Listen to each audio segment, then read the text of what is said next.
경매는 비유컨대 쇠나 돌을 두부처럼 자르는 명검과 같다고 하겠습니다. 경매 기초반 강의를 할 때 수강생들을 상대로 물어봅니다. 왜 경매를 공부하려고 여기 왔습니까?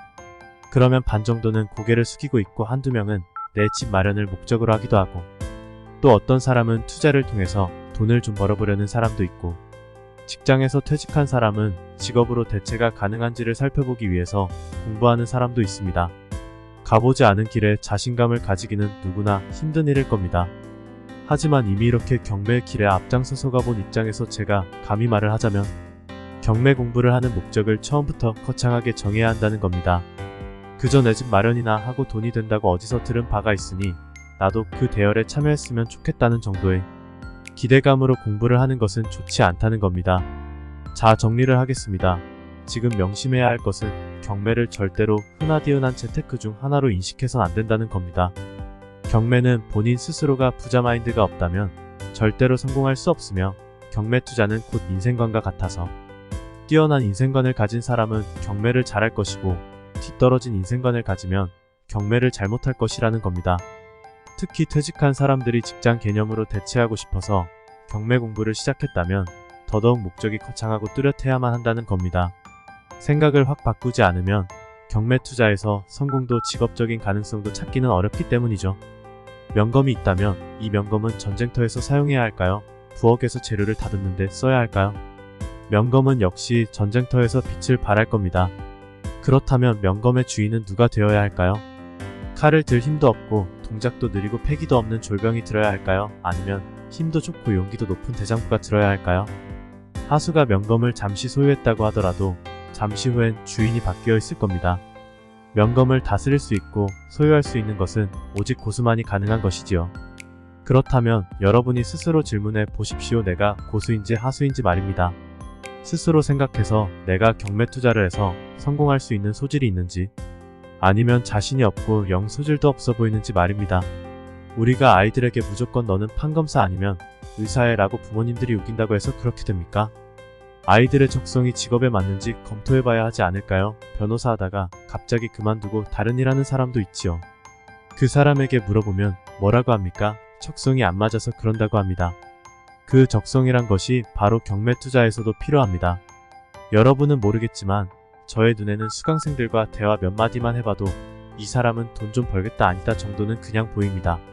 말과 행동을 보면 보입니다. 점을 치냐고요? 아니죠. 그들의 적성이 말과 행동에서 보이기 때문이지요. 경매 투자에서 헛고생하기 전에 미리 스스로 점검해서 내가 경매로 성공하겠나를 먼저 살펴보고 공부를 하십시오. 나약한 소리와 힘없는 눈빛으로 목적도 없이 막연히 경매 공부하면 어떻게 되겠지 정도로 시간을 보내기엔 우리에게 시간이 너무 없기 때문이지요. 이 이야기를 할 때 같이 얘기하는 사례가 있습니다. 백만장자 마인드라는 책자에서 읽은 건데요. 실내 온도를 25도로 맞추었을 경우 실내 온도가 20도까지 떨어지면 보일러가 작동해서 25도까지 올립니다. 또한 30도까지 올라가면 보일러가 작동을 멈추고 또 25도까지 떨어집니다. 이와 같이 내 인생의 목표가 10억이면 10억을 벌 것이고 100억이면 100억을 벌 것이란 겁니다.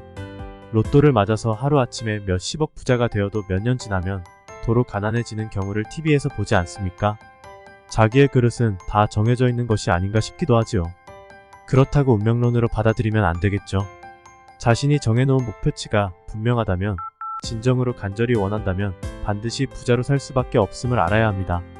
남이 뭐라고 놀리든지 무시하고 남이 내 인생 대신 살아주는 것이 아니므로 자신을 갖고 목표치를 높게 잡으십시오. 인생의 목표를 높게 잡는다고 국가에서 세금을 더 내라고 하는 것도 아닌데 왜 낮게 잡을 것이며 높게 잡았다고 남의 눈치를 봅니까? 경매는 여러분을 성공의 첫편으로 건너게 해줄 훌륭한 동반자요. 전쟁터에서 자신을 보호해줄 명검과 같습니다. 경매의 특징이 그렇게 대단합니다.